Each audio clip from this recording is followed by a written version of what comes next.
میرے بھائیوں، نیا سال شروع ہو چکا ہے ہمارا۔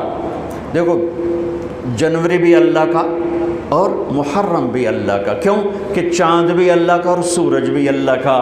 یہ بھی تعصب کی بات ہے کہ یہ کافروں کا سال ہے، یہ مسلمانوں کا سال ہے۔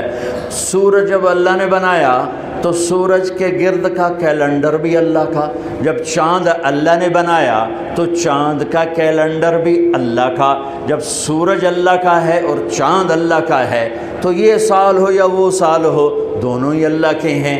تقسیم ہے، اللہ نے اپنے محبوب کی امت کو چاند کے گرد گھمایا اور باقیوں کو سورج کے گرد گھمایا، لِتَعْلَمُوا عَدَدَ السِّنِينَ وَالْحِسَابَ، تاکہ تم سال اور مہینوں کا حساب کر سکو۔ چاند کی گرد ہمیں کیوں گھمایا؟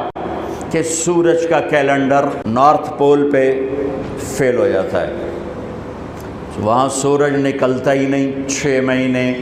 جہاں 2 مہینے نہیں نکلتا وہاں تو میں بھی گیا، اس سے اور آگے جاؤ تو 6 مہینے سورج نہیں نکلتا اور 6 مہینے ڈوبتا نہیں ہے، تو سورج کا کیلنڈر نارتھ اور ساؤتھ پول پہ فیل ہو جاتا ہے، پتہ نہیں چلتا دن ہے یا رات ہے۔ یہ مجھے وہاں جا کے سمجھ میں آیا، کتاب پڑھ کے کبھی سمجھ میں نہ تھا۔ میں جب وہاں آخری دنیا کے کنارے پر پہنچا تو میں نے دیکھا وہ سورج کے گم ہونے کے دن تھے تو چاند چمک رہا تھا، تو مجھے پتہ چلا کہ اللہ نے میرے نبی کو چاند کا کیلنڈر کیوں دیا، کہ وہاں 6 مہینے سورج نکلتا نہیں، پھر 6 مہینے ڈوبتا نہیں، لیکن وہاں بھی چاند نکلتا بھی ہے، ڈوبتا بھی ہے، گھٹتا بھی ہے، بڑھتا بھی ہے۔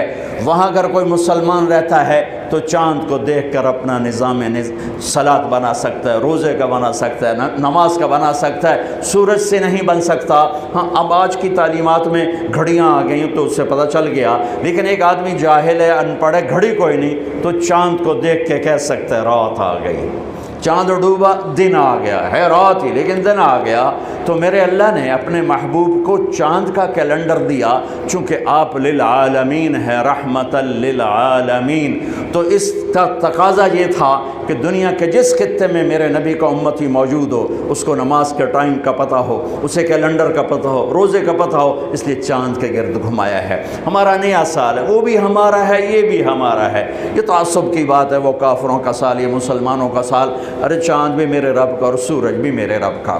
ہاں، ہمارا کیلنڈر اللہ نے اس لیے گھمایا جو میں نے آپ کو وجہ بتا دی ہے، لیکن اس میں اللہ نے ایک ایسا واقعہ، یہ پہلے بھی ہو سکتا تھا قتل حسین اور بعد میں بھی ہو سکتا تھا قتل حسین، لیکن شروع سال میں ہی اللہ نے اس کو مقرر کیا، طے کیا کہ جیسے ایک رواج بن گیا سال نو کی تقریب منانا، وہ نہ ہو بلکہ مزید آخرت کی یاد ہو، مزید آنسو بہیں۔